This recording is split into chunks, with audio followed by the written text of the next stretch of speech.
ये शतधन्वा अलग है। और फिर महाराज रघु का चरित्र, ये हम कल सुनेंगे। आज हम लोग अभी श्री दादा गुरुदेव भगवान की कथा में प्रवेश करें और उसमें जो हमारे कुछ भावशेष हैं उनको हम सुने। एक बार प्रेम से बोलिए भक्त वत्सल भगवान की जय। केवल 2 मिनट प्रेम से भगवान नाम संकीर्तन करें। जय राधे कृष्ण गोविंद गोपाल राधे राधे, जय राधे कृष्ण गोविंद गोपाल राधे राधे, गोपाल राधे राधे, नंदलाल राधे राधे, जय राधे कृष्ण गोविंद गोपाल राधे राधे, जय राधे कृष्ण गोविंद गोपाल राधे राधे। श्री भक्त वत्सल भगवान की जय। तो खैर कल तक हम लोग, कल की कथा में हमने सुना था किस प्रकार महाराज जी को मधुमेह यानी कि डायबिटीज का रोग हो गया था। उससे महाराज जी का शरीर थोड़ा सा दुर्बल हो गया था और उनके शरीर पर जो है प्रत्यक्ष रूप से वो चिन्ह भी दिखाई देते थे। और जैसा कि पहले भी हम चर्चा कर चुके हैं कि जो संत जन है, गुरुजन है, वो कोई अपने प्रारब्ध से बीमार नहीं होते हैं। उनका कोई प्रारब्ध होता ही नहीं है। होता भी है तो कोई उनको कोई कष्ट तो होता नहीं है। पर वास्तव में जो उनकी पीड़ा का कारण है वो मुझ जैसे लोग होते हैं जो दीक्षा ले ली, मंत्र ले लिया और गुरु आज्ञा का पालन नहीं बल्कि गुरु आज्ञा के विरुद्ध काम करते हैं। तो उन सब का पाप फिर गुरुजन अपने ऊपर लेते हैं। तो इस कारण से महाराज जी को जो है डायबिटीज का रोग हुआ। आगे एक बड़ा सुंदर प्रसंग है। हरिजू आए विराजिए, ये बड़ा प्यारा प्रसंग है, बहुत सावधानी से सब लोग सुनिएगा। कहते हैं श्री भक्तमाल कथा के प्रथम श्रोता भक्त वत्सल भगवान ही हैं और उपस्थित श्रोताओं में अव्यक्त रूप से विराजमान होकर वे भक्त गाथाओं के इस मनोहर सुमाल को अपने हृदय का हार बनाकर धारण करते हैं और उसको सुनते रहते हैं। ये भगवान की करुणा है। भगवान भक्तमाल के प्रथम श्रोता हैं। आज भी अयोध्या में आप जाएंगे तो अयोध्या में जो कनक भवन मंदिर है, बड़ा ही प्रसिद्ध है, आप लोग गए भी होंगे संभवतः। तो कनक भवन सरकार का जब रात में शयन होता है ना, तब भगवान के पास रात के समय में भक्तमाल रखी जाती है कनक भवन में। उसका कारण ये है कि ऐसा भाव किया जाता है कि श्री ठाकुर जी जो है किशोरी जी को सुनाएंगे, किशोरी जी ठाकुर जी को सुनाएंगे और आपस में भक्तमाल की चर्चा वे रात को शयन कक्ष में करेंगे। तो इस कारण से भगवान का जब शयन होता है तो भक्तमाल वहां रखी जाती है। भगवान भक्तमाल के प्रथम श्रोता हैं और परम श्रोता हैं, दोनों ही बातें। भगवान बड़ी सावधानी से कथा सुनते हैं। आप इसलिए देखिए कि कभी हम थोड़ा लेट भी हो जाए तो कथा तो हो ही जाती है, वो भगवान की दया से होती है। और हमारे यहाँ तो जो विशिष्ट भाव है उनकी चर्चा भी हो रही है, तो उसमें कोई मेरा तो कोई विशेषता है नहीं, मुझे तो खुद कुछ बोलना नहीं आता है। पर भगवान जो सुनना चाहते हैं भाई भगवान बुलवाते हैं। तो ये सब भगवान की कृपा से होता है। भगवान जो है परम रसिक हैं भक्तमाल के। कहते हैं कि इसलिए भगवान जो है वे इस कथा को अपना हृदय का हार बनाकर इसको धारण करते हैं। श्री महाराज जी के कृपा पात्र किसी शिष्य को ऐसा ही एक अनुभव प्राप्त भी हुआ। उस प्रसंग का वर्णन यहाँ पर किया जा रहा है कि किस प्रकार से उन्होंने इस बात को देखा, किस प्रकार से उनको ये अनुभव हुआ कि भगवान परम श्रोता है। तो ये थोड़ा सा ध्यान से सुनिएगा क्योंकि संभवतः आप लोगों को भी ऐसा अनुभव हुआ होगा और या फिर आगे हो जाएगा।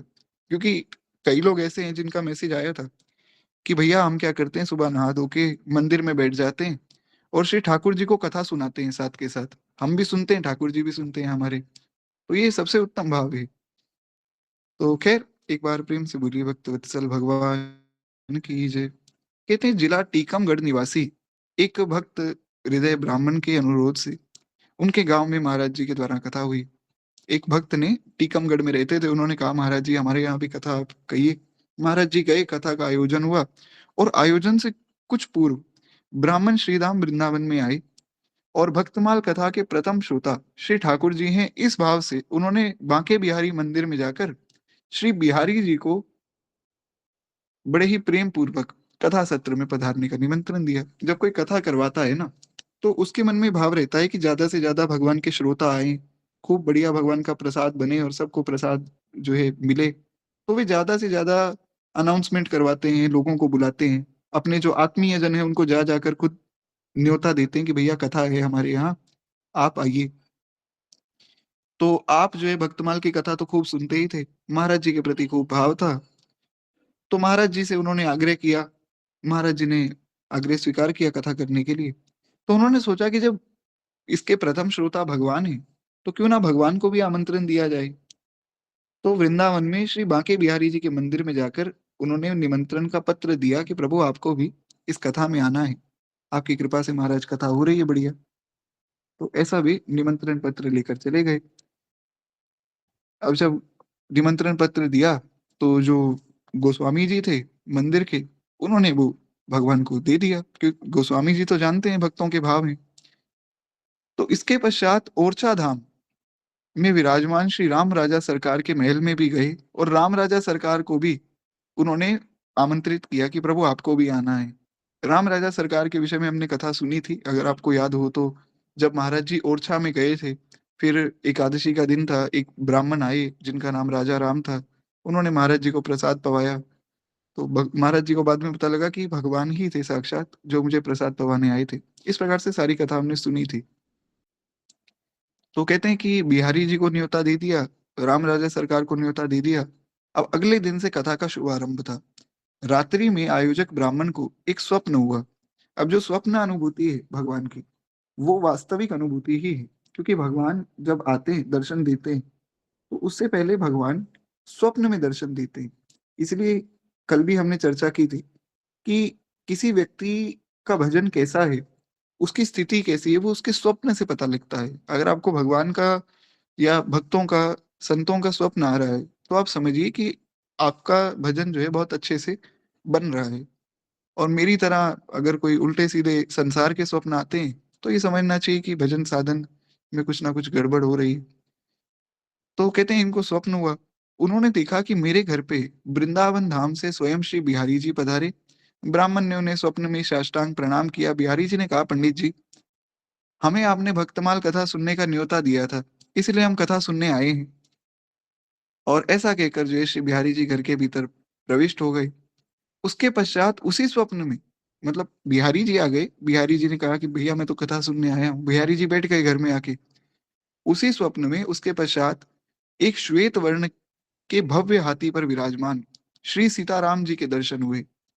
अब वे हाथी पे क्यों है, क्योंकि जो ओरछा में गए थे ना, भी ओरछा में राम राजा सरकार है, तो वहां पर भगवान को राजा माना जाता है आज भी। आज भी जितने भी पुलिस में जितने भी लोग हैं ना, वो सबसे पहले सुबह मंदिर में जाते हैं। मंदिर में जाके भगवान को प्रणाम किया जाता है विधिवत रूप से, जैसे कोई बहुत बड़ा ऑफिसर हो, तो उसको जैसा प्रणाम निवेदित करते हैं पुलिस वाले सब लोग, वैसा ही राम राजा सरकार के मंदिर में भगवान को प्रणाम किया जाता है आज भी। तो सब पहले भगवान को प्रणाम करते हैं, खूब भगवान का आदर करते हैं, फिर सब अपने अपने काम पे जाते हैं। भगवान को वहां आज भी राजा माना जाता है। तो इसलिए भगवान जो है हाथी पर विराजमान होकर महाराज आए हैं। हाथी के महावत के रूप में और कोई नहीं था, स्वयं श्री हनुमान जी थे। क्यों, भगवान की जहाँ चर्चा हो रही है, भक्त की चर्चा हो रही है, हनुमान जी तो वहां जाएंगे ही जाएंगे। वो तो बिना बुलाए चले जाते हैं। जैसे हम भगवान को नित्य बुलाते हैं, हरि जुआ ये विराजी ये कथा सुनो इतिहास, तुम श्रोता या माल के तब पद रज हम दास। हनुमान जी को बुलाने की आवश्यकता नहीं है, वो पहले ही पहुंच जाते हैं। और उनकी कृपा से ही वास्तव में सब कथाएं हो रही हैं। बुलवाने वाले तो वही हैं। एक बार प्रेम से बोलिए श्री हनुमान जी महाराज की जय। तो कहते हैं कि महावत के रूप में श्री हनुमान जी थे, और ऊपर श्री सीताराम जी महाराज बैठे थे। तो श्री सीताराम जी के दर्शन करके उन ब्राह्मण ने उनको भी साष्टांग प्रणाम किया। और हाथी पर विराजमान श्री राम जी ने भी उनको यही बात कही कि पंडित जी, हम ओरछा धाम के राम राजा सरकार हैं, और हमें आपने कथा श्रवण के लिए आमंत्रित किया था, हम भी कथा सुनने के लिए आ गए हैं। तो बिहारी जी भी आ गए और राम राजा सरकार भी आ गए। पंडित जी तो बड़े खुश हो गए। कहते हैं कि ओरछाधीश वे राजसी ऐश्वर्य को देखकर उन ब्राह्मण ने सविनय कहा कि प्रभु, आपके अनुरूप हमारे पास कोई व्यवस्था नहीं है, आप तो महाराज राजा हो। तो बिहारी जी तो आ गए, बिहारी जी तो जो है लाला के रूप में है वृंदावन में, तो उनको कोई भगवान मानता ही नहीं। और राजा मानना तो बहुत दूर की बात, उनको तो कोई भगवान ही नहीं मानता है। तो वो तो बेचारे नंगे पांव चलते हैं, नंगे पांव ही आ गए। आप महाराज राजाधिराज पट्टाभिराम है, आपके लिए कोई व्यवस्था है ही नहीं, मेरा तो छोटा सा घर है, तो अब आपकी व्यवस्था कैसे करें। भगवान ने कहा कि तुम उसकी चिंता मत करो, मेरे साथ किशोरी जी आई हैं, मेरी सब व्यवस्था ये संभाल लेंगी। आप तो बस हमें कथा सुनाइए प्रेम से, बस हम तो कथा सुनने के लिए यहाँ आए हैं। ऐसा कहकर ओरछाधीश सरकार उस श्वेत हाथी के साथ घर के अंदर चली गई। तो हनुमान जी, श्री किशोरी जी और श्री ठाकुर जी उस हाथी के साथ ही अंदर आ गए। अब ऐसा नहीं सोचना है कि यहाँ राम रूप में तो श्री किशोरी जी आ गई और बिहारी जी अकेले नहीं है। कि जितने भी वृंदावन के ठाकुर हैं वो अकेले नहीं है, उनके साथ में किशोरी जी साथ में रहती ही हैं। तो बिहारी जी के साथ श्री किशोरी जी आई ही हैं। तो इस प्रकार से युगल सरकार आई है दोनों जगह से। कहते हैं अगले दिन अनेक व्यवस्थाओं में व्यस्त होने के कारण पंडित जी उस स्वप्न को महाराज जी को बता नहीं पाए। कथा कहने के लिए समय अनुसार श्री महाराज जी तो व्यासपीठ पर बैठ गए और मंगलाचरण के पश्चात कथा के आरंभ में श्री महाराज जी ने कहा कि यहाँ भक्तमाल सुनने के लिए वृंदावन से श्री बिहारी जी और ओरछा धाम से श्री राम राजा सरकार भी पधारे हैं। वे इस कथा के प्रधान श्रोता हैं। अब वो पंडित जी ये सोच रहे थे कि मैंने तो महाराज जी को ये बात बताई नहीं, महाराज जी को कैसे पता लग गया कि बिहारी जी और राम राजा सरकार आए हैं। तो जैसे ये बात सुनी ब्राह्मण तो रोमांचित हो गए। वे समझ गए कि महाराज जी कोई साधारण संत नहीं है, उनको तो प्रत्यक्ष दिखता है। जो बड़े ही शुद्ध रूप से कथा कहते हैं ना, बिल्कुल निर्लोप भाव से, उनको दिख जाता है कि कौन कौन श्रोतागणों में बैठा है, क्योंकि भगवान की जहाँ कथा हो रही है जो लोग बैठे हैं वो तो दिख ही रहे हैं। अप्रत्यक्ष रूप से देवता भी कथा सुनने आते हैं। हनुमान जी तो आते ही आते हैं, वो तो हर कथा में आते ही आते हैं। और भगवान भी भक्तमाल आदि की कथाओं में पहुंचते हैं। तो जो महाराज जी की कोटि के महापुरुष हैं उनको दिख जाता है आंखों से। तो महाराज उन्होंने भी ऐसा मन में रोमांच किया कि महाराज जी को तो बिना बताए पता लग गया। वे तो गदगद हो गए। दोनों ठाकुरों को निमंत्रण देने की बात महाराज जी से नहीं कह पाए थे। रात्रि में स्वप्न में दोनों ठाकुरों ने आकर सारी बात बताई कि हम तो कथा सुनने आए हैं। ये बात भी उन्होंने महाराज जी को नहीं बताई थी। ना तो ये बताया था कि मैं दोनों ठाकुर जी को निमंत्रण दे के आया हूँ, और ना ही ये बताया था कि वे स्वप्न में आ भी गए। महाराज जी को केवल उन्होंने इतना बताया था कि हमारे यहाँ जो है आपको कथा आप कृपा करके कहिए और बाकी सब लोगों को मैं बुला लूंगा। तो भी महाराज जी को पता लग गया। तो कहते हैं जब महाराज जी को पता लगा तो ये बात सोचकर आप बड़े आश्चर्यचकित हो गए कि ये कैसे हो सकता है कि महाराज जी ने एकदम स्पष्ट वर्णन कर दिया जैसे कोई सामने बैठा हो। तो ये तो बड़ी ही अद्भुत बात है। इस घटना से ये दोहा जो है प्रमाणित होता है। हरिजू आई बिराजी ये कथा सुनो इतिहास, तुम श्रोता या माल के तब पद रज हम दास। इसलिए ये प्रमाणित होता है कि भगवान जो है परम रसिक हैं भक्तमाल के। इसलिए भगवान को जो है भक्तमाल अवश्य सुनानी चाहिए। आप में से भी जो लोग श्री ठाकुर जी के साथ बैठे हैं वो तो बड़ी अच्छी बात है। बाकी लोग भी प्रयास कीजिए अगर संभव हो तो। बाकी तो ठाकुर जी तो सदैव आपके साथ ही हैं। तो जैसा भी भाव करें सब उचित ही है। खैर एक बार प्रेम से बोलिए भक्त वत्सल भगवान की जय। कथा के मध्य में एक बार गोपी वेश का भी वर्णन आता है। कहते हैं श्री वृंदावन का वंशीवट क्षेत्र रास स्थली के रूप में बड़ा विख्यात है। वंशीवट संभवतः आप सबने देखा भी होगा। वंशीवट में ही है मलुक पीठ भी। कहते हैं कि वंशीवट शब्द सुनते ही महारास लीला का अनायास स्मरण हो जाता है। इसी क्षेत्र में श्री गोपेश्वर महादेव जी का प्राचीन मंदिर भी है और एक वंशीवट का मंदिर भी है। आपने देखा होगा जो श्री महादेव का मंदिर है ना, गोपेश्वर महादेव जी, उनसे थोड़ा सा बैक साइड जब आते हैं तो वहां पर एक छोटा सा मंदिर है जो वंशीवट मंदिर है। मतलब उसका नाम ही वंशीवट मंदिर है और वो बड़ा ही सुंदर, उसमें सब रास का प्रसंग है और श्री ठाकुर जी विराजमान है। और उसमें जो मूल गोपेश्वर महादेव जी का स्वरूप है, जिस रूप में महाराज शंकर जी गोपी बनकर आए थे, वो स्वरूप भी वहां विराजमान है। प्रभु कृपा से दास को भी वहां दर्शन करने का अवसर प्राप्त हुआ। बड़ा ही सुंदर मंदिर है महाराज। कहते हैं भगवान शिव ने गोपी स्वरूप प्राप्त किया और श्री कृष्ण की महाराज में उन्होंने लीला का जो है स्वाद लिया। तो गोपेश्वर मंदिर में इसी कथा प्रसंग से संबंधित सब बात है। ये सब बातें तो आप जानते ही हैं। कहते हैं वंशीवन में कालिंदी ने के पावन तट पर यहाँ से थोड़ी सी मिस प्रिंटिंग है। तो कहते हैं कि वंशीवट में जो श्री यमुना जी का पावन तट है, श्री कालिंद नंदिनी जी का जो पावन तट है, वहां पर वो गोपेश्वर महादेव जी का मंदिर स्थित है। एक बार वंशीवट में रास मंडल पर श्री महाराज जी की सुमधुर वाणी से श्रीमद् भागवत की कथा का आयोजन हुआ। और कथा क्रम में जब श्री महाराज जी कथा कहते थे, यही क्रम था कि महाराज महारास लीला का प्रसंग आया। अब जब महारास लीला का प्रसंग आया तो महाराज जी ने भगवान शिव को गोपी स्वरूप प्राप्त होने की सब चर्चा बताई कि किस प्रकार से शंकर जी के मन में भाव जगा कि भैया भगवान का महारास हो रहा है, तो हम भी जाएं। तो हम भी जाएं ये सोचकर वे जाने लगे, तो उनको रोक लिया गया, भाई यहाँ पुरुषों का प्रवेश तो है नहीं।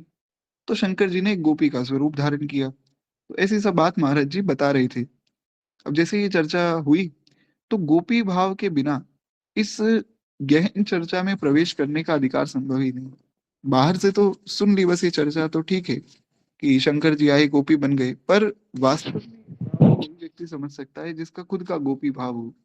गोपी भाव क्या है? गोपी भाव ऐसा नहीं है कि कोई जो है स्त्रियों का ही भाव है। गोपी भाव ये है कि अपने आप को श्री कृष्ण को समर्पित कर देना, वो चाहे कोई स्त्री हो पुरुष हो कोई भी हो। गोपियां कोई स्त्री थोड़ी हैं। लोग ऐसा उल्टे सीधी बातें करते हैं कि वे तो जो है स्त्रियां हैं, अपने घर को छोड़कर आई हैं, ऐसा कुछ भी नहीं। गोपियां कोई स्त्री नहीं है, गोपियां तो महाराज भगवान की जो परम रसिक, भगवान के जो भक्त हैं, वे गोपी हैं। अब वो चाहे स्त्री हो पुरुष हो कोई पशु पक्षी कुछ भी हो, जो भगवान का भक्त है सो गोपी है। जो अपने आप को समर्पित कर चुका है पूर्ण रूप से, जिसने समर्पण कर दिया है, वो गोपी है। तो ऐसा भाव जब तक किसी के मन में खुद नहीं आएगा ना, वो महारास को नहीं समझ पाएगा। इसलिए महारास का वर्णन जो हुआ है, रास लीला का वर्णन, वो भागवत में 3 बार आया है। क्यों? क्योंकि परीक्षित जी जानते हैं कि मैं तो समझ गया, पर जो लोग आगे कलयुग आदि युगों में इस कथा को सुनेंगे, वो समझ नहीं पाएंगे इस कथा को, क्योंकि ये कथा बड़ी गहन है।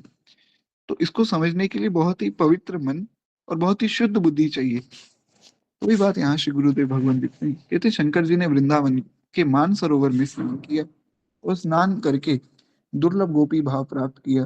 फिर यमुना जी ने उन्हें गोपी स्वरूप का श्रृंगार प्रदान किया, क्योंकि यमुना जी जो है वो भगवान श्री कृष्ण की पटरानी है। तो यमुना जी की कृपा से ही गोपी भाव मिलता है। कहते हैं इसके पश्चात रास रासेश्वरी श्री राधा रानी की प्रधान सहचरी श्री ललिता जी ने गोपी भावापन श्री शंकर जी को चिंतामणि नामक मंत्र की दीक्षा भी प्रदान की। ऐसा नहीं कि बस शंकर जी ने साड़ी पहन ली और बन गए गोपी। आजकल के लोग महाराज ऐसे गोपी बने घूम रहे हैं, बहुत से लोग घूम रहे हैं। कोई पूछे कि भैया क्या कर रहे हो, बोले हम तो महाराज, हम तो गोपी हैं, श्री कृष्ण की हैं, सखियां हैं हम कृष्ण की। तो अच्छा, आपको किसने कह दिया साड़ी पहनो? बोले बस हम तो स्वामी जी की परंपरा से हैं, श्री हरिवंश महाप्रभु की परंपरा से हैं, हम तो व्यास जी की परंपरा से हैं। तो भैया स्वामी जी ने कितनी साड़ियां पहनी या श्री महाप्रभु ने कितनी साड़ियां पहनी? तो ये सब तो नाटक है। ऐसे थोड़ी गोपी भाव में प्रवेश मिलता है। शंकर जी जो कि भगवान है साक्षात, उनको भी जब गोपी भाव में प्रवेश मिला तो कैसे मिला? पहले तो उन्होंने जो है मानसरोवर में स्नान किया, फिर श्री यमुना जी से गोपी श्रृंगार प्राप्त किया। उसके बाद साक्षात श्री ललिता जी ने शंकर जी को चिंतामणि नामक मंत्र की दीक्षा प्रदान की। तब जाकर उनको गोपेश्वर स्वरूप मिला है, ऐसे ही थोड़ी मिल गया। इसलिए तो कहा गया कि ये वृंदावन की लीला, नहीं मानो या ही गुड़ को चीला, या में ऋषि मुनि गए हार, रटे जा राधे राधे, वृंदावन धाम अपार, भजे जा राधे राधे। वृंदावन की लीला है महाराज, ये किशोरी जी की कृपा से ये सब संपन्न होता है यहाँ पे। खैर एक बार प्रेम से बोलिए श्री किशोरी जी की जय। तो इस प्रकार से महाराज शंकर जी को फिर महाराज में प्रवेश मिला है। और ये कथा प्रसंग सारी बात महाराज जी सुना रहे थे, और महाराज जी कहते कहते भाव विभोर हो गए। आगे आपने कहा कि जब गोपी भाव इतना दुर्लभ है, तब मुझ जैसे शुष्क हृदय जीव का वंशीवट रास मंडल पर बैठकर महारास लीला का कथा कहना, इसका क्या अधिकार है? महाराज जी थे, अपनी दैन्यता दिखाते रहते थे। तो कथा चल रही थी, कथा चलते चलते प्रसंग आया। तो इस प्रसंग के बीच में महाराज जी ने कहा कि मैं तो बड़ा शुष्क हृदय हूँ, मेरे हृदय में तो प्रेम है नहीं, तो मैं बैठकर इस कथा को सुनाऊं, वो भी वंशीवट में बैठकर, ये तो अनाधिकार चेष्टा है। मेरा इसमें कोई अधिकार नहीं है, पर फिर भी मैं ये काम कर रहा हूँ, तो ये बात तो ठीक नहीं है। ऐसा महाराज जी ने कहा, ये केवल उनकी दैन्यता है। तो महाराज जी ने जब ऐसी सब बात कही, महाराज जी बोले कि श्री जी, ठाकुर जी और उनका जो सहचरी वृंद है, वो कृपा करें तभी ये अधिकार प्राप्त हो सकता है। ऐसा कहकर वे अपने सहज दैन्य भाव में निमग्न हो गए। नेत्रों से प्रेमाश्रु प्रवाहित होने लगे, कंठ गदगद हो गया। अतः कुछ क्षणों के लिए वाणी अवरुद्ध हो गई। ठीक इसी समय एक अप्रत्याशित दृश्य वहां उपस्थित हुआ। अब विशेष बात यहाँ आती है। कहते हैं महाराज जी सब बात कह रहे थे, फिर महाराज जी को भावावेश हो गया। हुआ क्या कि जब ऐसी सब बात महाराज जी कहकर महाराज जी की वाणी जब अवरुद्ध हो गई, तब नखशिख श्रृंगार से सुसज्जित, यानी कि पैर के नाखून से लेकर बालों तक पूर्ण रूप से श्रृंगार से सुसज्जित और बड़े ही सुंदर रूप में कोई नववधु सहसा वहां आई। एक कन्या आई, ऐसा लग रहा था मानो इनका अभी अभी विवाह हुआ हो। तो वे वहां आई और उसके हाथ में विधिवत रूप से पूजन की सामग्री थी। उससे युक्त एक थाल भी थी। तिलक सामग्री, तुलसी की कंठी माला और एक सुंदर चुनरी थाल में विद्यमान थी। वो कन्या आई। अब कोई भी व्यक्ति कथा सुनने आएगा तो पंडाल में बैठेगा, लेकिन वो जो माताजी थी वो पंडाल में नहीं बैठी। वो आई, सीधा व्यासपीठ के पास पहुंच गई और नववधु ने बिना किसी संकोच के पहले तो श्री महाराज जी के मस्तक पर तिलक लगाया और फिर जो है उनके कंठ में युगल कंठी बांध दी अपने आप ही। महाराज जी कथा कह रहे हैं, जो व्यास है वो तो विष्णु स्वरूप है, उनको कोई स्पर्श करे तो मर्यादा नहीं। और व्यासपीठ पर जाना भी कोई मर्यादा नहीं है। जैसे व्यासपीठ जो है, आपका जो श्रोता वृंद है वो नीचे बैठे, वो व्यासपीठ पर नहीं जा सकते। पर वो कन्या पहुंच गई, सीधा गई, महाराज जी को कंठी धारण करवा दी, मस्तक पर तिलक लगा दिया और उसके पश्चात उसने जो है लाल रंग की गोटेदार सुंदर चुनरी महाराज जी को उड़ाकर घूंघट काट दिया। तत्पश्चात वह प्रमाण करके वहां से चली गई, क्षमा चाहूंगा, प्रणाम करके वे वहां से चली गई। यह दास उस समय कथा में उपस्थित था और बाद में जो है प्रयत्न करने पर भी वहां आसपास वो नववधु कहीं नहीं दिखाई दी। कोई पता नहीं चला, किसी को ये भी नहीं पता था कि जो पंडाल के बाहर थे उनको ये पता ही नहीं था कि कोई नववधु आई है या कुछ ऐसा हुआ है। उन्होंने कहा यहाँ तो कोई भी नहीं आया। कहते हैं दिव्य वृंदावन का दिव्य वंशीवट रास मंडल तथा श्रीमद् भागवत की जो दिव्य कथा है, उसमें भी दिव्य महारास लीला का जो दिव्याति दिव्य प्रसंग है, और फिर उसके वक्ता महाराज जी जैसे अत्यंत दिव्य महापुरुष, तो ऐसे में वहां घटी ये घटना, इसमें कोई आश्चर्य नहीं होता है। ये तो सबको विदित ही है कि साक्षात श्री किशोरी जी ही आई थी, जो कि इतना सुंदर स्वरूप धारण करके उन्होंने महाराज जी को कंठी पहना दी और खूब प्रेम से तिलक लगा दिया, खूब चुनरी उड़ा दी। नहीं तो बाकी किसी में इतनी सामर्थ्य थोड़ी कि महाराज जी जैसे महापुरुष को भी तिलक लगावे और कंठी पहनावे। ये तो साक्षात श्री किशोरी जी ही कर सकती हैं। तो ऐसा लगता है कि मानो महाराज जी ने जो भाव कहा कि ये रास लीला का वर्णन करने का अधिकार तो केवल श्री किशोरी जी और उनकी सखियां दी थी, तो किशोरी जी ने तत्क्षण पूर्ण कर दिया और ये सबने देखा। ऐसा नहीं कि केवल महाराज जी को दिखा, प्रत्यक्ष दिखा सबको। तो जब ऐसा कोई वक्ता हो ना महाराज जी की कोटि का, तब श्रोताओं को भी दिव्य अनुभूतियां होती हैं। ये महाराज जी की करुणा से होता है। अब मान लीजिए उन श्रोतागणों में मेरे जैसा कोई व्यक्ति बैठा हो जिसने कभी जीवन में कोई भजन ही नहीं किया, और उसको भी साक्षात ऐसा दृश्य दिख जाए, तो ये महाराज जी की कृपा से ही संभव है। साक्षात किशोरी जी का दर्शन हो गया महाराज कथा में, यही कथा सुनने का फल है। कथा आपने सुनी, आपको भगवान का दर्शन हो गया, समझिए आपका कथा सुनना सफल हो गया। अब दर्शन तो अपने भाव अनुरूप कहीं भी हो सकता है। ऐसे तो शास्त्र में ये भी वर्णन है कि आप सूर्य नारायण को देखते हैं ना, ये बड़ी विशेष बात है, शायद मैंने पहले भी बताई थी कथा में। भगवान सूर्य नारायण का जब आप दर्शन करें तो इस भाव से मत कीजिए कि कोई सूरज है या कोई ग्रह है आदि, ऐसा मत सोचिए। ये सोचिए कि साक्षात नारायण है, और ऐसा है, इसलिए उनको सूर्य नारायण कहा जाता है। भगवान सूर्य नारायण का दर्शन साक्षात भगवान का दर्शन ही है। ऐसा मैं नहीं कह रहा हूँ, ऐसा शास्त्र कहते हैं, विष्णु पुराण में ऐसा वर्णन आया है। अन्य अन्य अनेक जगहों पर इसका वर्णन है। तो आप तो नित्य भगवान का दर्शन कर सकते हैं। लोग कहते हैं हमें भगवान ही नहीं दिखे, अरे भैया भगवान तो हर जगह है। संतों को देख लिया तो भगवान का दर्शन हो गया, घर में ठाकुर जी विराजमान है, वो साक्षात भगवान है, कोई अलग थोड़ी है भगवान। वो साक्षात ब्रह्म है जो आपके घर में बैठे हैं। सूर्य भगवान को देख लिया तो वो भी भगवान है। कहीं कोई भगवान का भक्त दिख गया, तिलक स्वरूप लगाए, तो वो भी भगवान है। ये तिलक स्वरूप इसीलिए तो लगाया जाता है ताकि भगवान का स्मरण हो।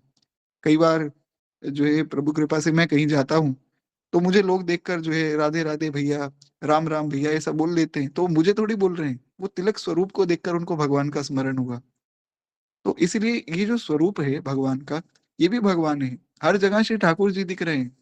हम ऐसे ही व्यर्थ में सोच रहे हैं कि हमें दर्शन नहीं हुआ। नित्य दर्शन हो रहा है महाराज। खैर, एक बार प्रेम से बोलिए भक्त वत्सल भगवान की जय। तो इस प्रकार महाराज जी की कृपा से वहां सबको दर्शन हुआ, और महाराज जी को जो सहज गोपी स्वरूप है, वो महाराज जी को वहां प्राप्त हुआ, ऐसा भी समझा जा सकता है। और चरणामृत से जीवन दान भी दिया। ये बड़ी एक अद्भुत कथा है। संभवतः आप लोगों ने श्री गुरुदेव भगवान की सत्संग में सुनी भी होगी। एक बार की बात है, बुंदेलखंड में बंधा नामक गांव में एक भक्त परिवार में बालक बड़े गंभीर रूप से अस्वस्थ हो गया। देहाती अंचल में आधुनिक चिकित्सा की सुविधाएं उतनी उपलब्ध थी नहीं। बुंदेलखंड में ज्यादातर महाराज जी की कथाएं होती थी। हमने सुना था कि कथाएं तो महाराज जी की सब जगह होती थी, पर बुंदेलखंड में और गुजरात में विशेष रूप से महाराज जी जाते ही रहते थे। तो बुंदेलखंड में एक परिवार का महाराज जी के प्रति खूब समर्पण था। तो उनके यहाँ जो उनका पुत्र था वो बड़ा बीमार हो गया। और उस समय इतने अच्छे हॉस्पिटल्स भी नहीं थे और इतनी अच्छी सब सुविधा भी नहीं थी। और जो प्राइवेट हॉस्पिटल थे वो बहुत ज्यादा महंगे भी थे। गांव आदि में तो इतनी सुविधा होती नहीं थी। तो सब लोग बड़े परेशान थे कि ये बालक बेचारा बड़ा बीमार है, अब क्या करें, कैसे इसको स्वस्थ करें। तो बालक के स्वास्थ्य में निरंतर गिरावट आती जा रही थी और उसका जीवन संकट में आ गया। सबको लगा कि अब ये बालक बचेगा नहीं। तो श्री महाराज जी उस समय उस गांव में विराजमान थे।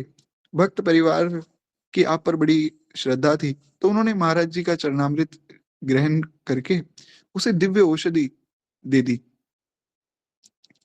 दिव्य औषधि तो कुछ भी नहीं है, महाराज जी का चरणामृत ही दिव्य औषधि है।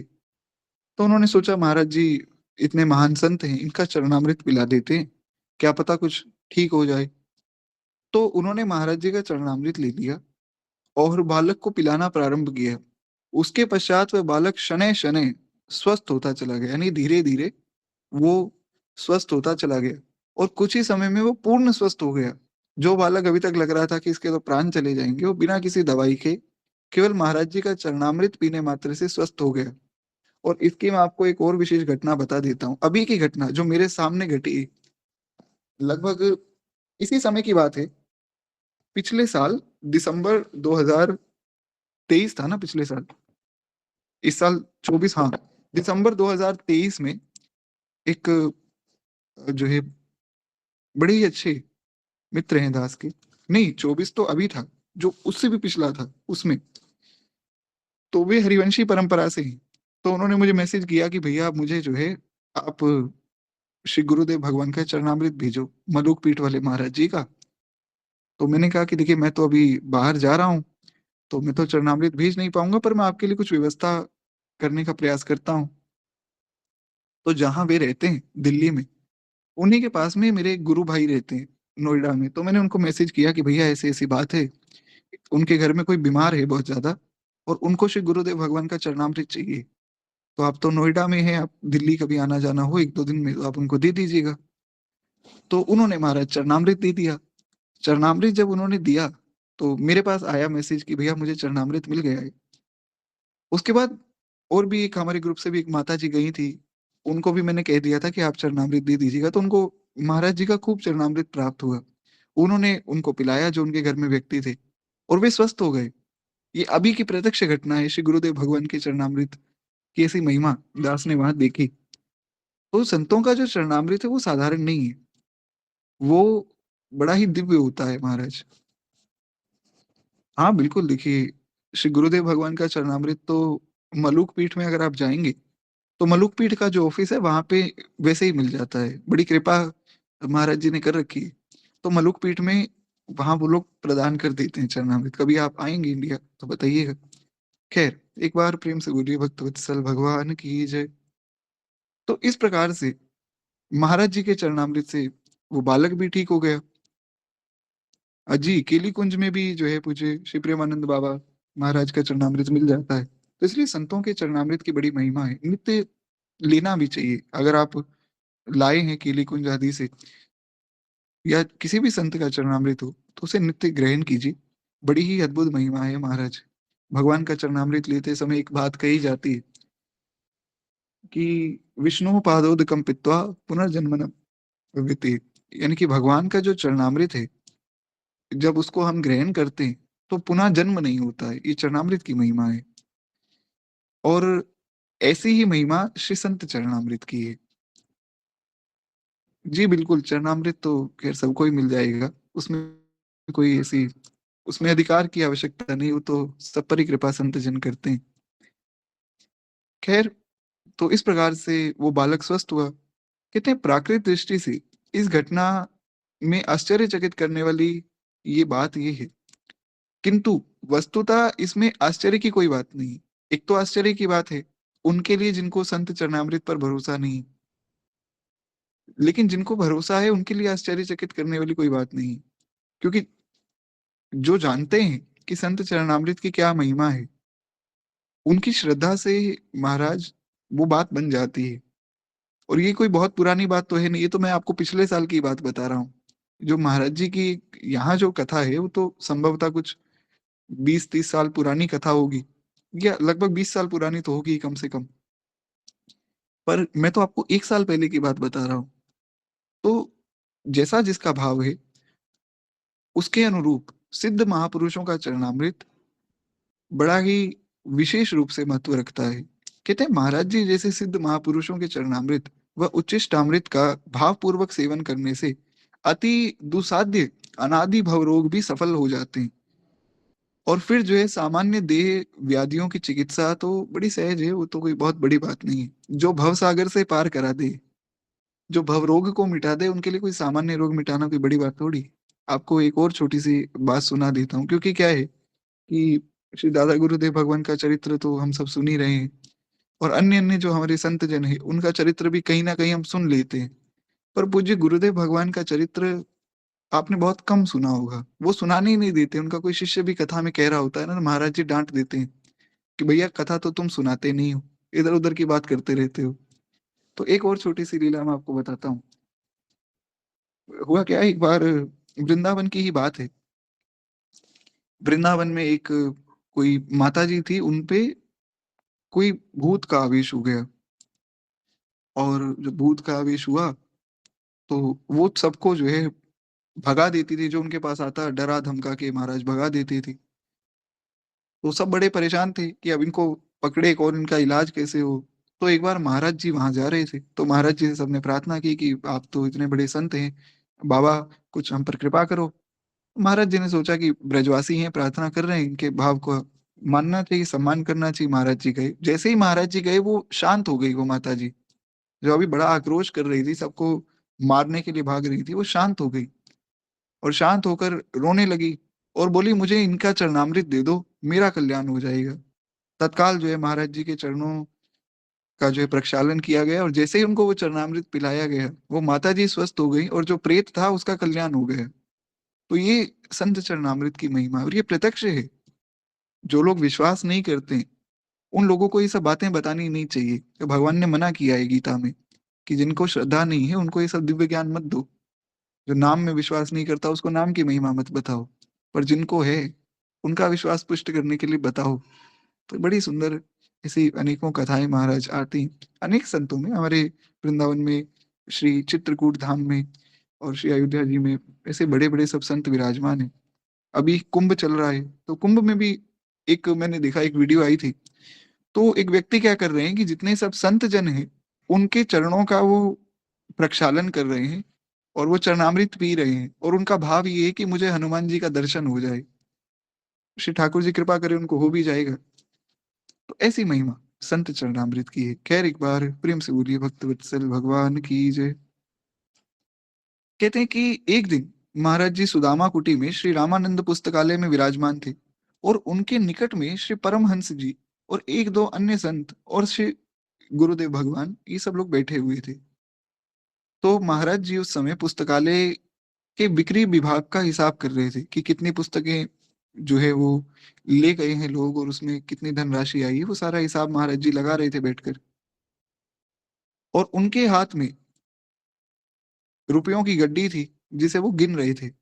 उस समय वहां संतों में श्री हरिराम व्यास जी भी की जो निम्न पंक्तियां हैं उनके आधार पर कुछ सत्संग चल रहा था, कि जो श्री हरिराम व्यास जी ने कुछ पंक्तियां कही हैं उनके अनुरूप वहां पर उसी पुस्तकालय में सत्संग भी चल रहा था और महाराज जी साथ के साथ अपना जो है पैसे भी गिन रहे थे। तो वो सत्संग चल रहा था। मुझे केवल 1 मिनट दीजिए।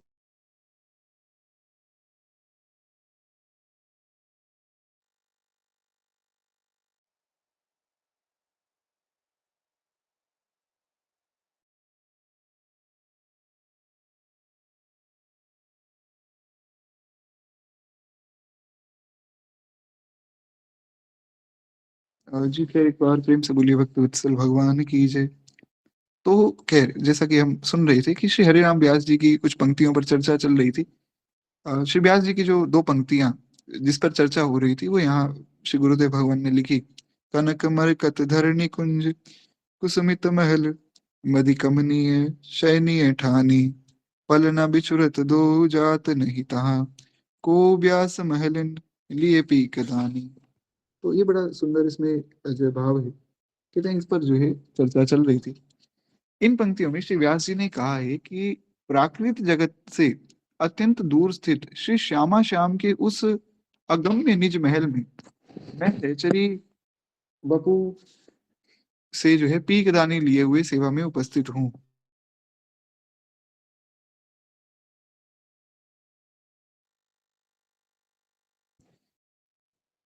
खैर मैं क्षमा चाहूंगा। तो श्री व्यास जी कहते हैं कि जो भगवान का निज महल है जो इस संसार से बहुत दूर है, मतलब ऐसा थोड़ा सा मैं आपको बता देता हूँ कि जो पूरा विशाल ब्रह्मांड है ना, ये भगवान की सृष्टि का केवल 25% भाग है। इसमें ब्रह्मलोक स्वर्गलोक अनंत कोटि ब्रह्मांड सब आ गया। बाकी जो 75% एरिया है वो सारा भगवान का दिव्य धाम है। अब उसको आप गोलोक कहें साकेत कहें वैकुंठ कहें एक ही बात है। तो वो भगवान का दिव्य धाम है, ऐसा वर्णन अन्य अन्य शास्त्रों में आता है। तो व्यास जी कहते हैं कि वो जो श्यामा श्याम का निज महल है उसमें मैं सहचरी वपु यानी कि सहचरी स्वरूप में पीकदानी लिए हुए सेवा में उपस्थित हूँ। कक्षा में बैठे हुए संतों में ये सब चर्चा चल रही थी कि प्रकृत व्यवहार जगत में रहते हुए कोई वहां नित्य महल में हो ये कैसे संभव है। मतलब जैसे मैं यहाँ बैठा हूँ तो मैं अब यहीं बैठा हूँ, अब मैं कहूँ कि जी मैं तो इस समय श्री धाम वृंदावन में बैठा हूँ, तो ये संभव नहीं है ना। तो सब यही चर्चा कर रहे थे कि हरिराम व्यास जी ये बात लिख रहे हैं और लिखते समय ये कह रहे हैं कि मैं वहां पर विराजमान हूँ नित्य महल में। या तो ये कह देते कि मैं नित्य महल में मेरी सहचरी स्वरूप में मेरी सेवा है, तो जब मैं ये शरीर त्याग कर और पुनः भगवान के धाम को जाऊंगा तो सहचरी स्वरूप में वहां सेवा करूंगा, वो तो ठीक है। पर श्री व्यास जी कह रहे हैं कि मैं इस समय जिस समय पंक्ति लिख रहा हूँ लिखते लिखते मैं वहां पर सेवा कर रहा हूँ, पीक दानी हाथ में लेकर सहचरी स्वरूप में मैं खड़ा हूँ। तो सब संतों में चर्चा चल रही थी कि ऐसा कैसे हो सकता है। तो उस समय उन रुपयों को गिनते हुए श्री महाराज जी हम लोगों की सारी बात सुन रहे थे और सहसा महाराज जी ने पूछा कि अच्छा तुम लोग ये बताओ कि मैं इस समय क्या कर रहा हूँ। तो गुरुदेव भगवान कहते हैं कि हम सब लोगों ने कहा महाराज जी आप रुपए गिन रहे हैं। बोले इतना सुनते ही महाराज जी भाव से गदगद हो गए और कहने लगे कि आप लोगों की दृष्टि में भले ही मैं पुस्तकालय में बैठा हूँ और यहाँ बैठकर रुपए गिन रहा हूँ, किंतु किंतु वस्तुतः इस समय मैं गिरिराज जी की तलहटी में श्री कृष्ण और बलराम के साथ गोचारण कर रहा हूँ। ऐसा कहकर महाराज जी तो गदगद हो गए, भाव विवल हो गए। इतना कहते ही महाराज जी विवल हो गए, शरीर में प्रेम का जो है अनुभव प्रकट हो गया और नेत्र अरुण वर्ण के तथा मुखार वृंद भाव विवल हो गया। महाराज जी कुछ उसके आगे बोल नहीं पाए। फिर महाराज जी की ऐसी भाव दशा को देखकर श्री परमहंस जी भाव विवल हो गए और कक्ष में उपस्थित सभी संत अवाक रह गए। थोड़ी देर के लिए वहां एकदम नीरव था, एकदम शांति छा गई। कि महाराज जी ने ऐसी बात कही थी। महाराज जी ने कहा कि तुम्हें ऐसा लग रहा है कि मैं यहाँ बैठकर पैसे गिन रहा हूँ, मैं तो महाराज गोचारण कर रहा हूँ श्री कृष्ण बलराम के साथ। फिर भाव का संवरण करके श्री महाराज जी ने अपनी आत्मसंगोपन प्रकृति के अनुरूप अपनी सारी बात छिपा ली। महाराज जी ने कहा कि अरे देखो, मैंने जो बात कही उस पर विश्वास मत करना। अरे मुझ जैसे प्रपंची साधु पर ये सब बातें लागू नहीं होती, मैं तो ऐसे ही समझाने के लिए कह दिया। महाराज जी ने फिर खुद को छिपा लिया। तो ये महाराज जी का सहज स्वरूप है, ये बता दिया उन्होंने। ऐसा होता है जो भगवत प्राप्त महापुरुष होते हैं ना, कई बार उनके मुख से जो है कई बातें ऐसी निकल जाती है जिनसे उनके स्वरूप को समझा जा सकता है। समझा तो नहीं जा सकता है पर वो प्रकट हो जाता है। जैसे एक बार मैं एक वीडियो देख रहा था, उसमें श्री प्रेमानंद बाबा किसी को कुछ सत्संग सुना रहे थे। तो उस व्यक्ति ने कहा कि मैंने आपकी कृपा से आपको जाना है। तो बाबा बोले कि तुम मुझे तो नहीं जान सकते, क्यों मुझे जान गए तो तुम मेरे समान हो जाओगे। तो वहां बात सिद्ध हो गई कि बाबा कोई साधारण व्यक्ति थोड़ी है। तो ऐसा, तो ये भगवत प्राप्त महापुरुषों के साथ ऐसा होता ही है। या ऐसा कहें कि भगवान ऐसी कृपा करके ऐसी लीला कर देते हैं कि उनके विषय में जाना जा सके। तो महाराज जी ने बात को छिपाया। देखिए ऐसा बिल्कुल भी मत समझिए, मैं तो जान के ऐसा बोलता हूँ ताकि आप लोगों को लगे कि देखो कितना अच्छा भगत है। तो मैं तो महाराज जैसे वो बगुला होता है ना, बगुला तो आंख बंद करके खड़ा रहता है और इंतजार करता है कि मछली कब आएगी। मछली सोचती है कि भैया कोई साधु आया है, तो वो आंख जैसे ही खोलता है एक मछली को खा जाता है, किसी को पता भी नहीं लगता है। तो मैं तो वैसा हूँ। खैर, अब मेरी चर्चा हम ना करें। एक बार प्रेम से बोलिए श्री महाराज जी की जय। तो महाराज जी ने इस प्रकार अपने आप को छिपाया। कहते हैं कि ये तो मैंने भगवत प्राप्त महापुरुषों की स्थिति बताई है, भैया आप लोग मेरे बारे में ऐसा मत सोचना। वस्तुतः ऐसे महापुरुष व्यवहार जगत में रहते हुए भी भगवदीय लीला में उनका प्रवेश होता है। तो हरिराम व्यास जी का प्रवेश हो, इसमें कोई ऐसी आश्चर्य की बात नहीं। और महाराज जी का प्रवेश भी ऐसा था, महाराज जी ने स्वयं बताया। तो इस प्रकार से सारी बात हुई। अब अगला एक प्रसंग है मलुक पीठ का, जो पूर्ण उद्धार हुआ। बस ये छोटा सा प्रसंग हम और सुने, उसके बाद फिर वाणी को विश्राम देंगे। कहते हैं, श्री वृंदावन के वंशीवट क्षेत्र में स्थित श्री मलुक पीठ वैष्णवों के 52 द्वाराचार्यों में 22वां पीठ है। 52 द्वाराचार्य है, 52। तो द्वाराचार्य जो पीठ है, जैसे हमारे गुरुदेव भगवान मलुक पीठ के आचार्य हैं तो वे द्वाराचार्य हैं। ऐसे ही 52 द्वाराचार्य वैष्णवों के, एक तरह से द्वार होता है ना, द्वार, तो वैसा। तो उसमें एक मलुक पीठ है 22वें नंबर पे। कहते हैं इसके संस्थापक श्री मलुक दास देवाचार्य जी महाराज थे, जो कि श्री रामानंद संप्रदाय के एक प्रभावशाली मनीषी आचार्य भी थे, जो विक्रम की 17वीं या 18वीं शताब्दी में विराजमान थे। आप ऐसा समझिए कि लगभग जो तुलसीदास जी का काल था ना, तो गोस्वामी तुलसीदास जी, गोस्वामी सूरदास जी आदि इन संतों के काल में ही मलुकदास जी का काल था। और मलुकदास जी की वाणी बड़ी अद्भुत थी महाराज, क्योंकि मलुकदास जी की वाणी में जो प्रभाव था वो ऐसा था जैसा गोस्वामी तुलसीदास जी का हुआ, जैसा सूरदास जी का हुआ। वो अलग बात है कि उनकी वाणी इतनी प्रकाशित हो नहीं पाई, पर उनकी वाणी बड़ी अद्भुत है। श्री ठाकुर जी कृपा करेंगे तो मलुक वाणी नाम का एक ग्रंथ है, उसमें मलुकदास जी के बड़े सुंदर सुंदर भाव हैं। कभी श्री ठाकुर जी कृपा करेंगे तो हम लोग वो ग्रंथ भी सुनेंगे। तो उसमें आप लोग देखेंगे बड़ी अद्भुत जो है मलुकदास जी की वाणी। खैर, एक बार प्रेम से बोलिए श्री मलुकदास जी महाराज की जय। कहते हैं इस प्रकार से इतिहास में एक क्रांतिकारी युग पुरुष के रूप में आपका स्मरण किया जाता है। मुगल काल में 3 बादशाह, जहांगीर, शाहजहां और औरंगजेब, उनके विलक्षण चमत्कारी व्यक्तित्व से हतप्रभ थे। यानी कि मलुकदास जी का सोचिए कितना लंबा काल होगा कि पहले जहांगीर आया, तो उस समय भी मलुकदास जी थे। उसके सामने उन्होंने ऐसे ऐसे चमत्कार किए कि वो हतप्रभ रह गया। फिर जहांगीर का पुत्र हुआ शाहजहां, शायद ऐसा ही था, बाकी तो मुझे ज्यादा ध्यान में नहीं। पर कि 3 लोगों का नाम दिया है क्रमशः, तो क्रम से ही होंगे। तो फिर शाहजहां आया, तो उसने भी आपसे आग्रह किया, आपने जब चमत्कार दिखाई तो वो भी बिल्कुल हतप्रभ रह गया। फिर उसका पुत्र हुआ औरंगजेब, उसके काल में भी मलुकदास जी थे, और वो भी महाराज उनके चमत्कारों को देखकर बड़ा ही हतप्रभ रह गया। तब वो क्या चमत्कार हुए वो तो हम मलुक वाणी ग्रंथ जब सुनेंगे तो उसमें संभवतः वर्णन होगा, तो वहां हम सुन लेंगे। खैर, कहते हैं मलुकदास जी ने इन राजाओं पर अपने प्रभाव का उपयोग करते हुए समय-समय पर सनातन हिंदू धर्म, संस्कृति व उसके उदात्त मूल्यों का संरक्षण किया। संत जो चमत्कार दिखाते हैं ना, वो इसलिए नहीं दिखाते हैं कि कोई खुश हो जाए। लोक रंजन की भावना संतों की नहीं होती है। वो कई बार जो ऐसी लीला करते हैं, वो इसलिए करते हैं ताकि धर्म की रक्षा हो। धर्म की रक्षा के लिए और समाज को एक सुंदर उपदेश देने के लिए संत जन ऐसा कार्य करते हैं। नहीं तो चमत्कार तो महाराज कोई भी कर सकता है। जैसे अभी प्रत्यक्ष की आप बात देखें, तो जो श्री प्रेमानंद बाबा हैं, वो चाहें तो वे सोचें कि मेरी किडनी ठीक हो जाए तो तुरंत हो जाएगी, पर वो ऐसा करते नहीं। तो वो बात है। इस प्रकार से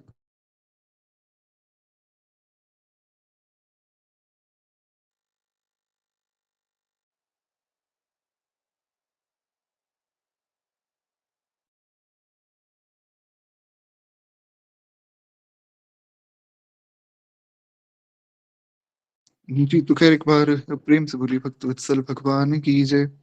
तो इस प्रकार से कहते हैं एक बार श्री मलुकदास जी ने भी ऐसे अनेकों बार कुछ लीलाएँ की। कहते हैं एक वाणीकार के रूप में श्री मलुकदास जी की व्याप्त ख्याति है। हिंदी भाषा अंचलों में बड़ी संख्या में लोग उनके नाम से परिचित हैं। उनका ये प्रसिद्ध दोहा तो सब जानते ही हैं। लोगों के कल्याण के लिए उन्होंने बड़ी सुंदर एक बात कही और इस दोहे की इतनी घनिष्ठता से विद्यमान है कि आबाल-वृद्ध नारी जब तक प्रसंगानुसार इसका उच्चारण करते रहते हैं। वैसे तो ये दोहा जो है थोड़ा-सा इसको कहते हैं ना एक मिस इंटरप्रेट किया गया है। लोग इसको समझ नहीं पाए। मलुकदास जी ने एक बड़ी प्यारी बात कही कि अजगर करे ना चाकरी और पंछी करे ना काम और दास मलुका यूँ कहें कि सबके दाता राम। मलुकदास जी ने कहा कि भैया अजगर जो है वो किसी के यहाँ नौकरी करने नहीं जाता है और पंछी कोई काम नहीं करता है, फिर भी उनको भोजन मिल रहा है। तो दास मलुका यूँ कहें कि सबके दाता राम। मलुकदास जी ये कहना चाहते हैं कि भैया तुम जो सोचते हैं ना लोग कि भैया मैं घर चला रहा हूँ या मेरे करने से सब हो रहा है, आपके करने से कुछ नहीं हो रहा है। क्योंकि जब आप चले जाएँगे तब भी काम होता रहेगा। ऐसा होता है, हम देखते हैं जो लोग ऐसा बड़ा अभिमान लेकर जो घूमते रहते हैं, तो जब उनकी मृत्यु हो जाती है, ऐसा थोड़ी है कि उनके घर वाले कहीं कुछ खाने-पीने का कुछ नहीं है, सब उनका हो ही रहा है सब काम। तो मलुकदास जी ने ये समझाया कि कोई अभिमान मत करो, क्योंकि सबको देने वाले श्री ठाकुर जी हैं। सब भगवान की कृपा से पा रहे हैं। तुम्हें जो सेवा मिली है तुम वो सेवा करो। लोगों ने थोड़ा इसका गलत अर्थ निकाल दिया कि मलुकदास जी तो ये कहना चाहते हैं कि सब जो है काम-धंधा छोड़ दो और राम-राम करो। लेकिन अंदर की बात ये है कि ये अर्थ भी सही है। जो मूर्ख हैं वो समझते नहीं इसलिए हमें उनको समझाना भी नहीं है और आप सब तो भक्तजन हैं।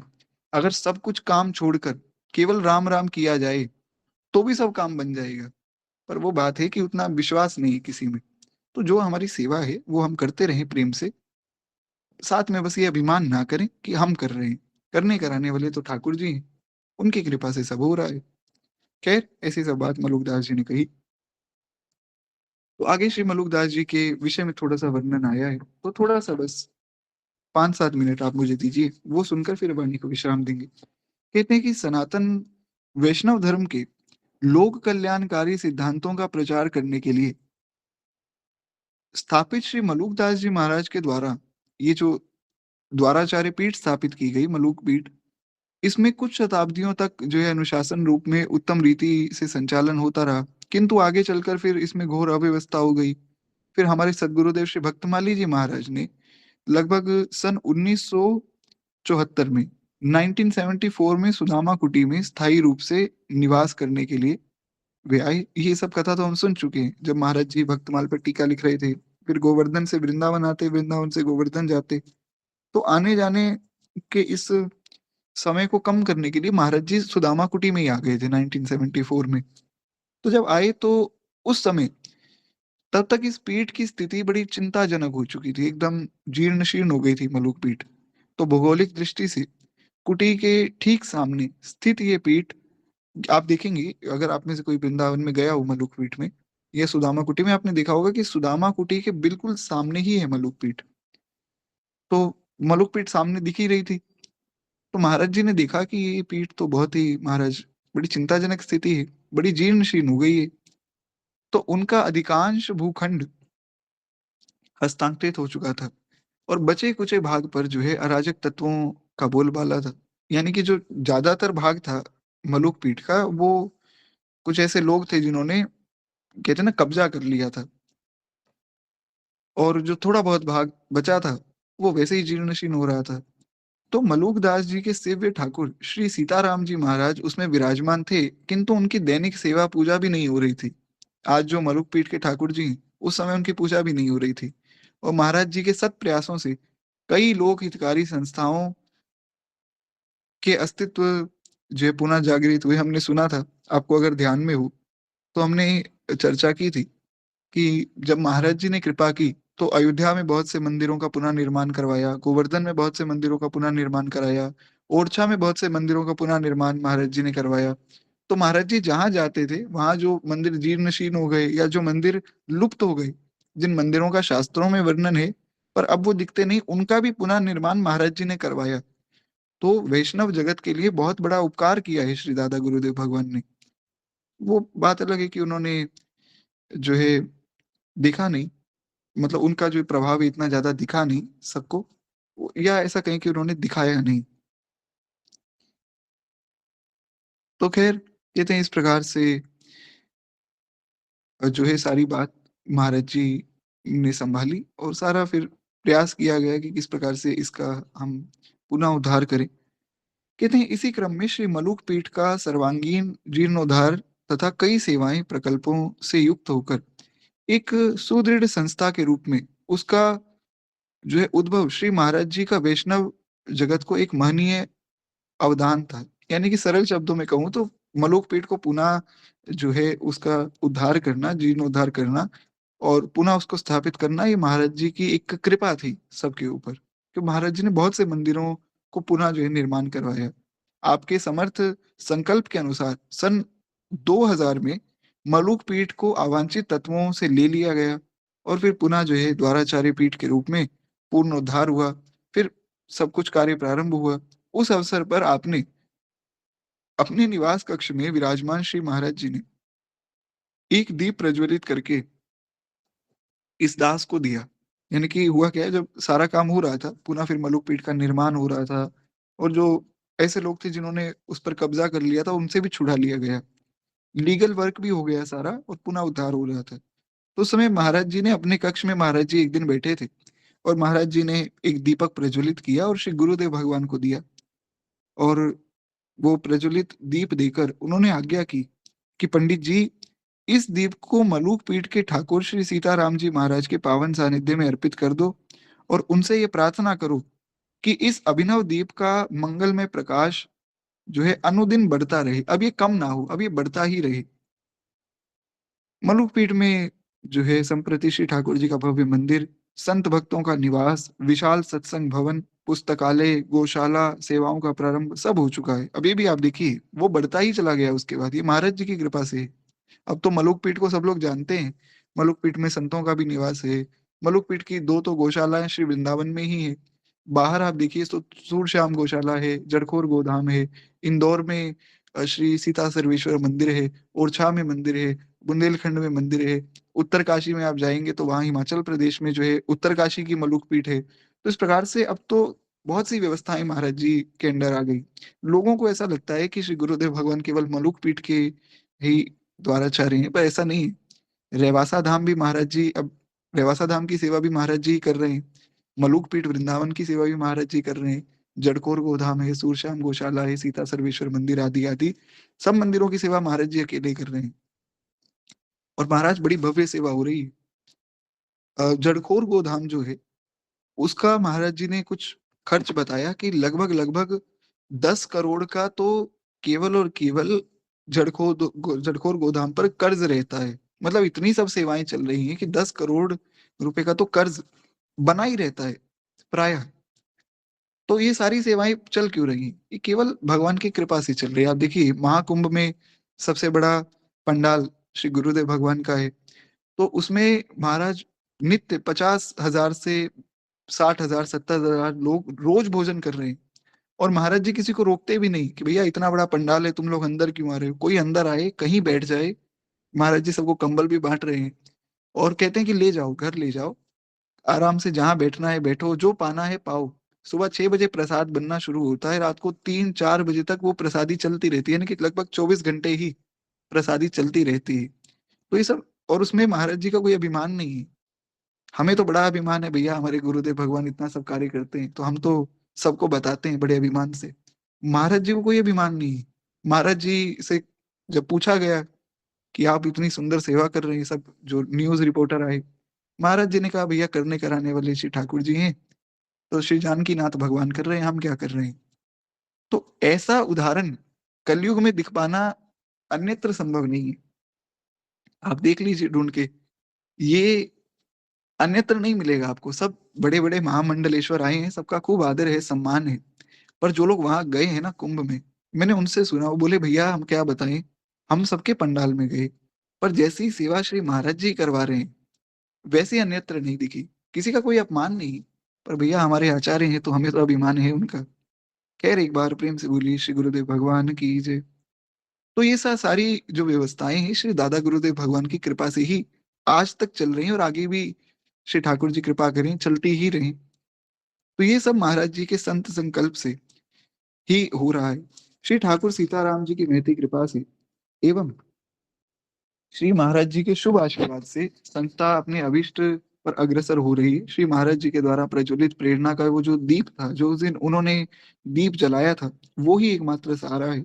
इस दास की प्रार्थना पर सन 2004 में मलुक पीठ में श्री महाराज जी निवास करने लगे, और आप सन 2006 में फिर लगभग 12 अप्रैल 2006 में फिर जो है इसका उद्घाटन भी महाराज जी ने अपने हाथों से मलुक पीठ में किया।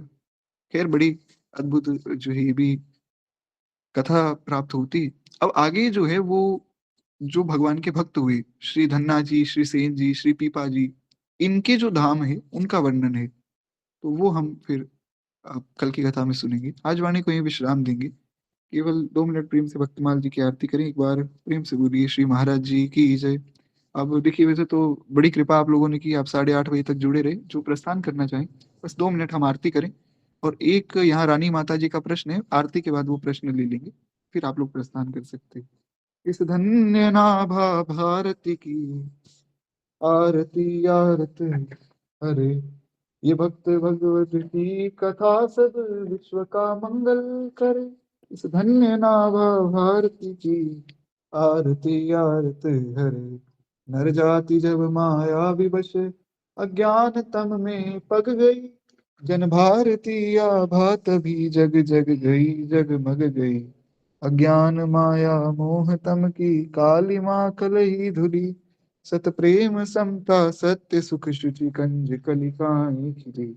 उलूक खल कल मल सकल उड़ जन प्रभात हो गए, तब सब पथिक सुंदर सुखद हरि भक्ति पथ को पा गए। इस भक्त माला के सकल हरि भक्त जन दाया करो, सच्ची अहिंसा भक्ति में विज्ञान दे माया हरो।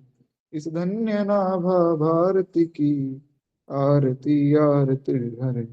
पूरी भक्त वत्सल भगवान की जय। बाल कृष्ण लाल की जय। उमापति महादेव की जय। सदगुरुदेव भगवान की जय। सब संतन की जय, सब भक्तन की जय। आज के आनंद की जय। जय जय श्री सीताराम, जय जय श्री राधे श्याम। नमः पार्वती पतये, हर हर महादेव शंभु हर। जी, तो एक यहाँ पर भाव आया था कि हमने कल वीडियो में देखा कि यहाँ तरीके जी बिल्कुल। हाँ, दीक्षा के बाद क्या है, संसार से तो आपका कोई रिश्ता नाता है ही नहीं, पर ये है कि जो लोग गृहस्थ में हैं और दीक्षित हैं, उनको निर्वाह तो करना ही, तो वो फिर इस भाव से निर्वाह करें कि हम श्री ठाकुर जी की ही सेवा कर रहे हैं। जैसे जो गोपियां हैं, वो जब घर पे सेवा करती है तो वो इस भाव से सेवा कर रही है कि हमारे श्री ठाकुर जी ही हैं, हमारे पुत्र के रूप में, हमारे पति के रूप में, और अन्य अन्य जो घर के सदस्य हैं। तो वो भाव जो है वैसा पुष्ट हो सकता है। राधे राधे भैया जी। जी जी, राधे राधे जी। उन्होंने जैसा डिटेल बताया कि केली कुंज में दीक्षा लेने के बाद आप आप जो दीक्षित हुए हैं, तो आपको अपनी अपनी थाली, अपना गिलास, अपना कटोरा, अपना बर्तन आपको स्वयं ही रखना होगा। मतलब आप जिसमें पाते हो, उसमें और कोई नहीं पा सकता और किसी और के जूठे बर्तन में आपको नहीं पाना।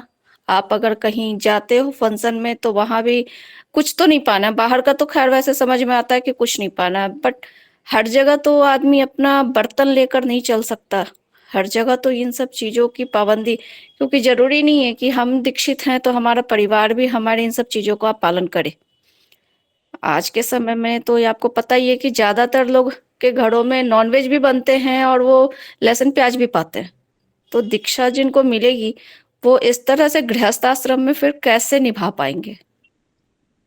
देखिए, उसमें 2 भाव हैं। सर्वप्रथम बात तो इस पे कहने का दास को अधिकार नहीं, क्योंकि मैं केली-कुंज की परंपरा से जुड़ा नहीं हूँ। पर ये है कि देखिए, हमारे यहाँ तो भैया जब दीक्षा हुई थी, तो हमें तो महाराज जी ने दीक्षा में कहा था कि देखो, क्योंकि हमारा जो स्वरूप है, तिलक स्वरूप, वो बहुत बड़ा है। तो महाराज जी ने कहा कि देखिए, आप छोटा स्वरूप भी लगा सकते हैं, लेकिन अगर आपको इस स्वरूप को लगाने में भी आपत्ति हो, तो आप दीक्षा मत लीजिए, वैसे ही राम-राम करो भैया, कल्याण हो जाएगा। तो या तो वो व्यक्ति, फिर अगर ऐसा कुछ भाव है, या तो दीक्षा का जो भाव है उसको एक बार गुरु चरणों में समर्पित करके जो नियम मिले उसका वैसे पालन हो जाए। और बाकी इस विषय पर जो केली कुंज से दीक्षित हैं, वो लोग आपका ज़्यादा इसमें समर्थन कर सकते हैं, क्योंकि मैं खुद का अधिकार समझता नहीं हूँ इस पे, इसलिए मैं इस पर कुछ कमेंट ज़्यादा करूँगा नहीं। तो जैसे साधना माता जी हैं, वे वहाँ से दीक्षित हैं, तो आप उनको मैसेज करके आप उनसे अवश्य चर्चा कीजिएगा। कुछ अगर दास की आवश्यकता हो तो आप बताइएगा, उस पर हम लोग वैसे चर्चा कर लेंगे। तो अभी के लिए आप लोग जो है दास को आज्ञा दीजिए। जो भी बात होगी सो आप व्हाट्सएप पे बता दीजिएगा, अगर कुछ दास की आवश्यकता हो। तो बाकी साधना माता जी वहाँ से दीक्षित हैं, तो जो दीक्षित हैं ना, वो अगर कुछ बात बताएँगे, तो वो फिर थोड़ा ज़्यादा अच्छे से आप लोग समझ पाएँगे।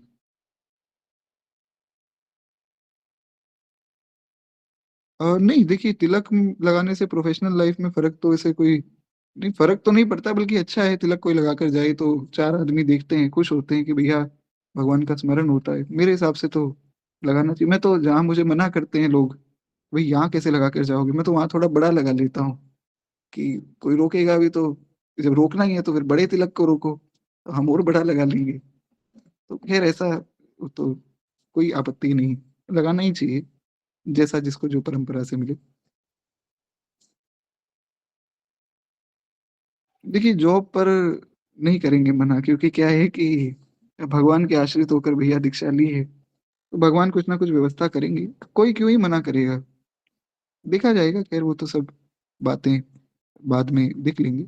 बाकी हाँ, साधना माता जी से आप लोग चर्चा कर लीजिएगा, तो एडमिन हैं माता जी, तो आप वहाँ से उनका नंबर दे सकते हैं। या फिर अगर साधना माता जी को कोई आपत्ति ना हो, तो आप अपना नंबर यहाँ भी लिख सकते हैं, कि वो तो उनके ऊपर है। श्री हरिवंश भैया, श्री सीताराम।